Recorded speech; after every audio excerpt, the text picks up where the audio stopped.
Fade out 1. Fade in 3. Pizza Flix Television Division presents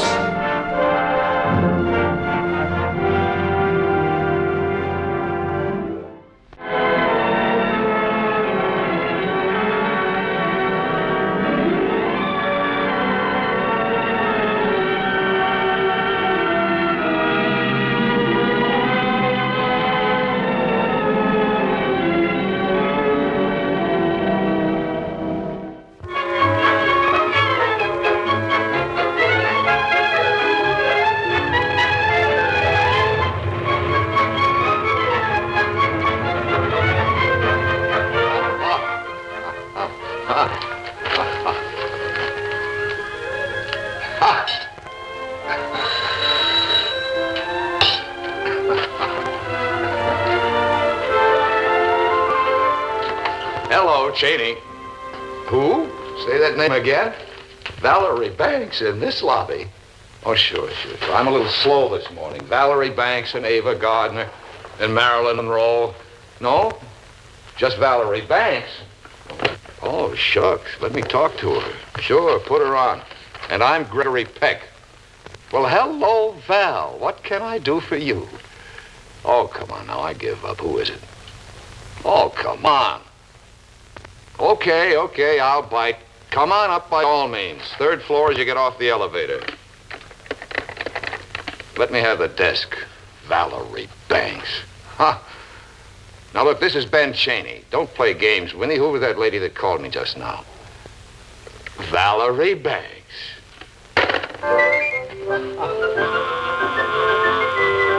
Okay. Come in. How do you do, Mr. Cheney? But you really are. Yes. I tried to tell you on the phone. Well, I'm sorry. I thought it was some kind of joke. Takes a few minutes to get used to, but you'll be all right. Well, excuse me. Please come in. You're so kind. Very rude of me to barge in on a total stranger like this. Just before breakfast. Well, that's quite all right. That's lunch. But I had to see you. You had to see me. Yes, you are Ben Cheney, director. Sounds right. I couldn't wait to make an appointment. You see, I've been up all night. I nearly took poison. Poison? Oh, Mr. Cheney, you don't know. You just don't know. Those vultures. Those mean, petty, stupid little vultures. Could I get you something? Coffee? Yes, with a squirt of brandy. Mr. Cheney, you have no idea. I spent 3 solid weeks rehearsing. I was line perfect. The producer shelled out $500,000 on costumes, settings. The greatest cast money can buy. Not on your screen, but for the first time in person, Valerie Banks. Oh, Mr. Cheney, last night was the most fabulous opening Broadway has ever seen. Just think of it. I got a little rose tree. Orchids.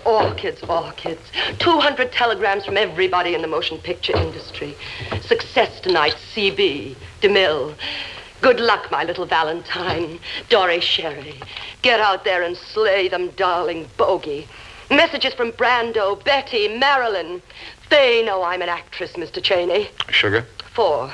I've been queen of the box office for 6 years. The Academy thought enough of my work to graciously bestow their coveted award. The exhibitors, the paying public, all know I'm an actress. But those vultures, those dirty, mean, 2-bit little vultures. There now. Drink your coffee. Life is too short. Oh, Mr. Cheney, you weren't there last night, were you? No. Well, I could sense something was wrong in my bones. When we started getting boffs in the sad parts.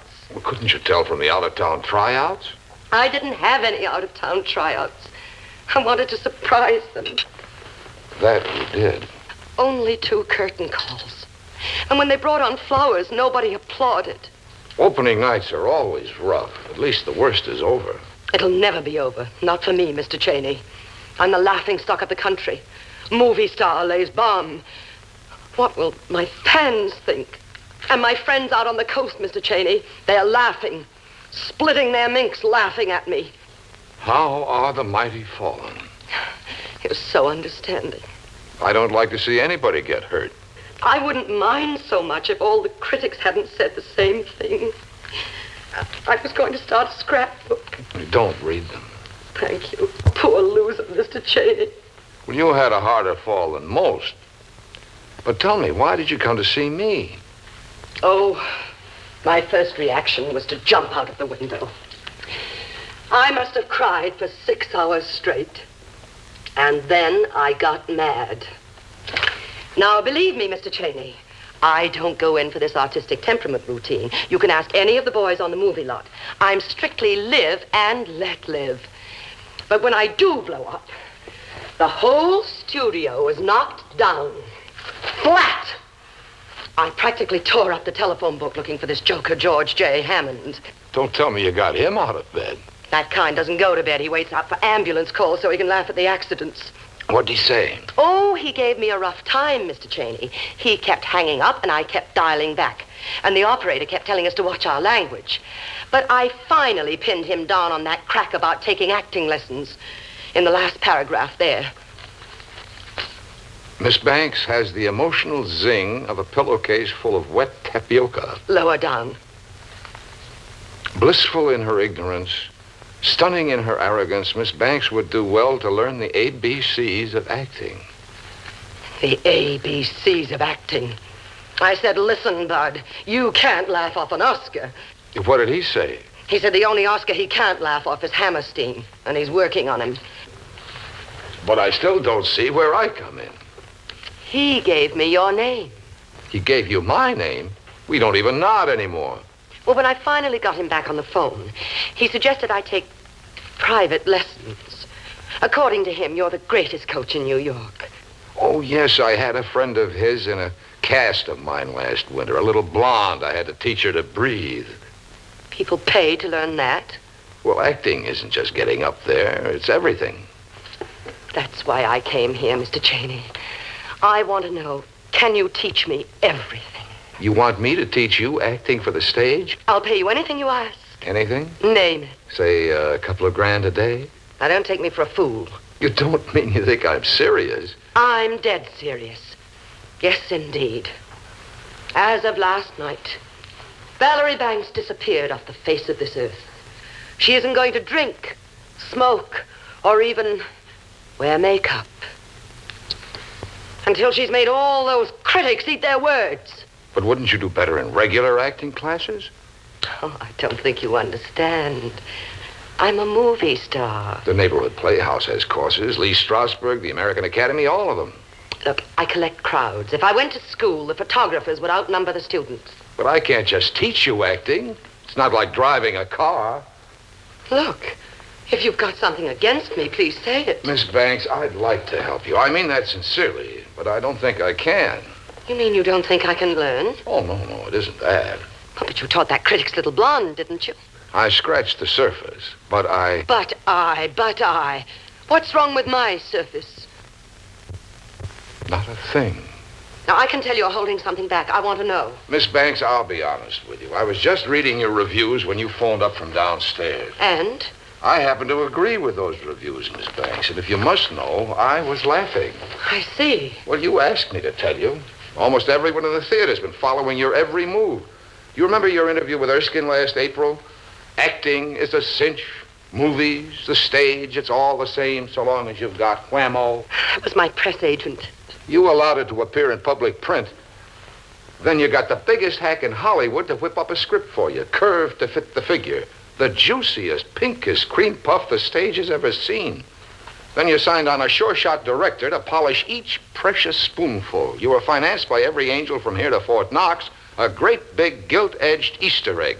When I read in the newspapers that you'd hatched yourself a turkey gobbler, I was the happiest man in New York. You're one of those vultures.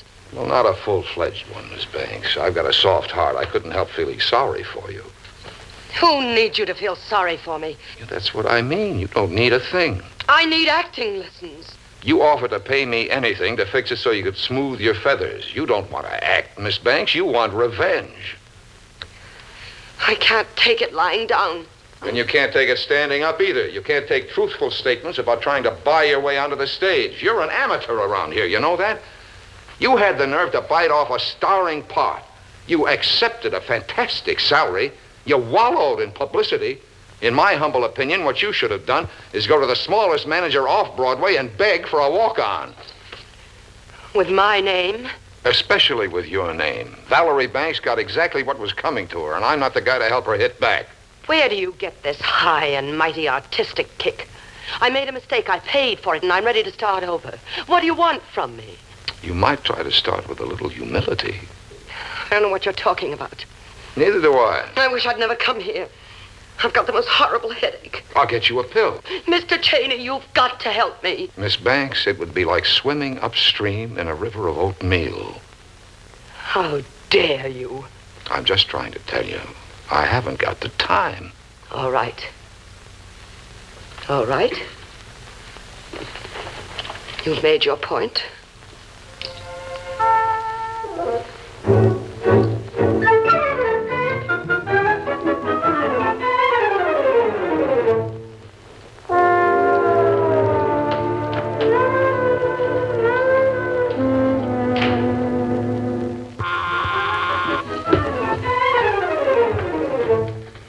Now, look. What I just said still goes. All right, Mr. Cheney. So I made a mistake. But let's forget about Valerie Banks, shall we? Let's forget all about her. Just try to think of me as a plain human person. And a human person has got a right to want something. And I want to be a stage actress, a good actress. Now, is that a crime? If you really mean that, nothing can stop you. Nothing can stop me if I can only get started. But how? Do you mind telling me what it is you're doing, Mr. Cheney, that's so important that you can't give a plain human person a start in the right direction? As a matter of fact, I'm not doing a thing right now. But it wouldn't be just a start in the right direction. It's a major undertaking. It would take a long time. How long? Years. Years? Oh, I know lots of people think it's just natural-born talent. But the best talent in the world doesn't add up to a finished product without workmanship. Man-hours of hard labor. Look, I put in my time at hard labor. My mother ran a beauty parlor in Scranton. It's done wonders for you. But all the drudgery in the world won't make you an actress. What will, then? You see this statue? It's supposed to be modeled from life. This is the greatest actress that ever lived. Garbo? Before our time. This is Mrs. Siddons. Yeah? Sarah Siddons, died 1831. She acted with David Garrick. Wow. And Dr. Johnson wrote his name on the hem of her skirt. How did he get in the act?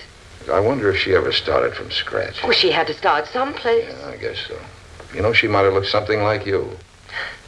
You really think so? Jean Cocteau said this. In the theater, things must not be thin and delicate like gossamer, but thick like the rigging of a ship and visible at a distance. You're like that. Thick like a ship. You got your share of raw material. It's hard to look away from you. That's a good sign. I can see why you appeal to the mass mind. She appealed to the mass mind and the class mind and to people's hearts. She had dignity, pathos, and when she wanted to, she could set the stage on fire. That's it. That's what I want. When you really reach for a star, don't you? When do we start? I'd only be giving you false hope, Miss Banks. You see, I don't think you can stand on your own 2 feet without all the soft lights and sweet music. What do you mean? In the movies, you just sit there. The makeup man squirts tears in your eyes. The lighting men turn on the dramatic hollows. The cameraman moves in for the perfect angle. Then your director takes it up in the cutting room, stirs in some canned excitement, and zingo, you win the award. It's not like that. Yeah, well, just for the record, on the stage, you do it yourself. But then what are we waiting for? You talk as if you're buying a vacant lot. We don't even know each other. How do you know we'd get along? Well, all right. All right.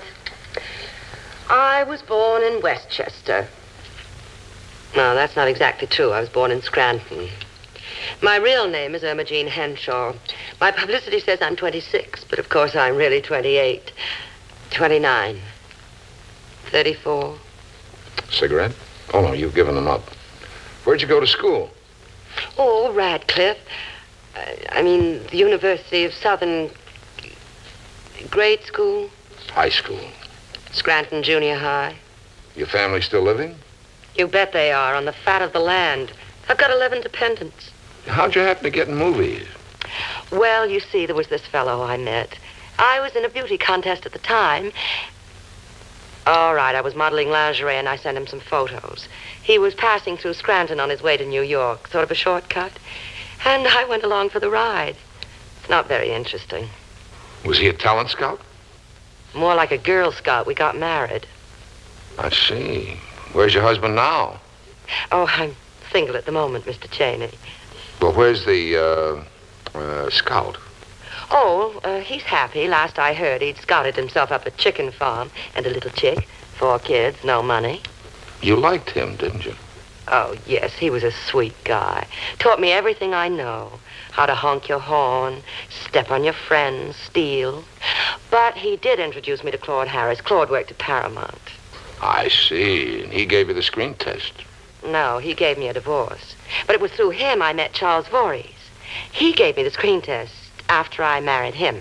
Oh, yeah, I see. It's all very clear. From there to Hollywood. The rest is folklore. I think I have seen one of your pictures. Oh, did you see Breakdown? No. They spent $1 million publicizing it. Well, I don't go very often. That gives me a sinking feeling. All right, you know all about my life story. What about you? What's your real name? Benjamin Cheney, Pretty close. How old are you? 43. You'd never know it. Clean living. From the looks of your bookshelves, you must have spent most of your life in college, huh? They're plays, honey. I did my learning working my way through the theater, traveling with shows, directing off Broadway, arguing all night with geniuses. We have a flock of geniuses on the coast. My father was an English professor. My mother wrote poetry and cooked. They couldn't give me an allowance, but I got a penny a line for memorizing Shakespeare and the Bible. I didn't know whether to be an actor or a preacher, so I split the difference, became a director. Why couldn't my folks have given me a penny a line for something worth knowing? I got my allowance out of my old man's pants pockets when he was asleep. Mom and I used to race for it. You know, I was just thinking about this statue of Mrs. Siddons. What about her? How much do you want for it? Oh, I couldn't sell Sarah. Not even for, say, $5,000? You could get a whole crate of them for that. No, it isn't the money. Will you give it to me? Why do you want her? Well, you made her sound like such an inspiration. The statue could mean as much to me as an Oscar. Well, maybe someday I'll award her to you. I'll take you up on that. The day you give me this statue, I'll know I've made it. You know, Miss Banks, every so often you sound as if you had some real honest drive. But I don't trust you for 2 seconds. You talk big, but somehow I'm not convinced you could fight your way through trying to find yourself. I don't even know if you got a self. Oh, believe me, Mr. Cheney, I've got a self. Prove it. Prove it. Just for 1 minute, let me see the real you. Well, all right. Look at me. The real you, skip it. Skip it. I just had a passing flash of madness. What? Look, Miss Banks, maybe I'll make a deal with you. If you can prove to me that you're really a sincere, determined, living, breathing self, I'll teach you everything I know about acting for free. Oh, Mr. Cheney, I've just told you I have got a self. Let's find out. Here's a little improvisation. All you have to do is take that statue. You say you want it, let's see you take it. Walk over to the chest and hold her in your arms. You're kidding. That's the problem. Take that statue. Oh, come on now. Oh, it's too easy, isn't it? Except for one thing, I'm not going to let you, see? We'll find out if you're sincere. You mean act it out? I mean do it. Acting is based on truth. We'll find out what the truth is. Do you want it or don't you? I want it. Then take it. Take it, okay, so I'll take it. Well, but, you're in the way. I'm in the way. Oh, I see. I get it. Oh, you're really a wonderful teacher, Mr. Cheney. You don't talk, you demonstrate. Yeah, what have I shown you? About acting, how to want a thing, it's really wonderful. You're showing me you don't want it. But I do. Then why not take it? Well, I can't very well run over you. You give up? No, you're so strong. And I'm too little to flip you all by myself. Maybe there's a password, huh? Like knock, knock, who's there? It's me, Val. Come in, Val. No? No. Move. Uh-huh. Look, Cheney, I haven't got all day. That's just too bad. Listen, you want me to take the statue? I'll take it. Now, just step aside. Sorry. Oh, now, really? Come on, try hard. The statue's there. I'm here. You're in the way. Get out of the way and I'll take the statue. Catch on. You give up? You'd like that, wouldn't you? Yes. I command you, move. Oh, I get it. I get it. The old stick-up. All right, let's talk business. How about 100 a day? Fine. Well, that's settled. Now just step aside. No. What do you mean, no? You just said fine. I said fine to the 100 a day, but you're not going to get that statue. You mean you're backing down on your word? I accept your kind offer, but you will not get that statue. Oh, come on. You're behaving like a jackass. All right, you can keep your darn statue. There it is. That's all there is to it. Valerie Banks in a nutshell. A little sweet talk, a little rough talk, a little bribery, and you're through.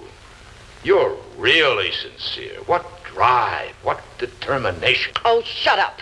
This is my apartment and my statue. You just told me to keep it. I will. Thank you. Oh, aren't you cute? My apartment, my statue, and you can't play with me anymore. Now, you cut it out, Cheney. I want that statue, so hand it over. Oh, will you get out of the way, or do I have to climb over you? I'm scared to death. I'm warning you. I'm shaking in my shoes.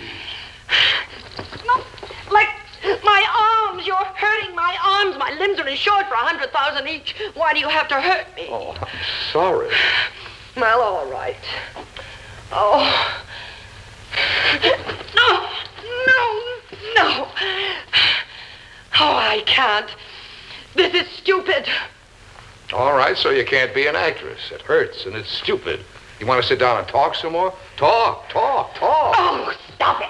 Now, you idiot, let go of me, will you? Will you stop it? Stop it. Take it easy. Let me have it. Let me. This is utterly ridiculous. Here I am, knocking myself out over a 2-bit statue. Think of it. Last night I was ready to drop dead, and here I am playing football with Stonehead Cheney. It's crazy. It's really crazy. Take it easy. Oh, I think I'm getting hysterical. I feel so dizzy. Get me a drink. Scotch with a little water. Sure. Oh, I hate you. I hate you. I hate you. Give up. Oh, yes.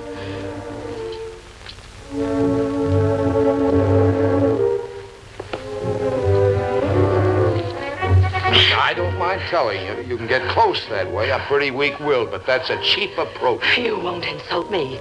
Oh, no, you won't. No. Ow! Aha!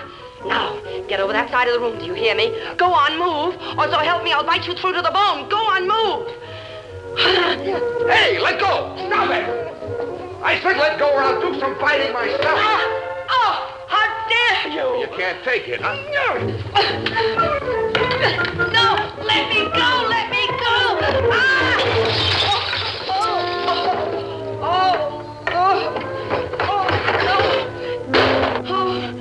Ah! It's broken. It's broken. No, I'll never be an actress, never. Well, that does it. You fight like a tiger and then fold when you're beaten. Are you going to let that stop you? But it's broken. Sure it's broken. Is that the end of it? People get broken, but they keep on going if they're any good. You get that, and nothing can stop you, even when you're all broken up. There's some glue on my desk. You mean paste it together? Pick up the pieces and start over. Then can I have it? No. No. You haven't earned it. You only took it. That was the problem in the improvisation. You took it. You proved you're sincere. With a lot of work, you might get somewhere. But you haven't proved you're an actress. I said I'd give you that statue the day I thought you'd become an actress. We'll glue it back together so there'll be something to give. But all these little pieces. And put it back on the chest where it belongs. You got yourself a deal, Ermagine Henshaw. You're going to be a real actress. An actress? Oh, I'm going to be a real actress. But all these little pieces.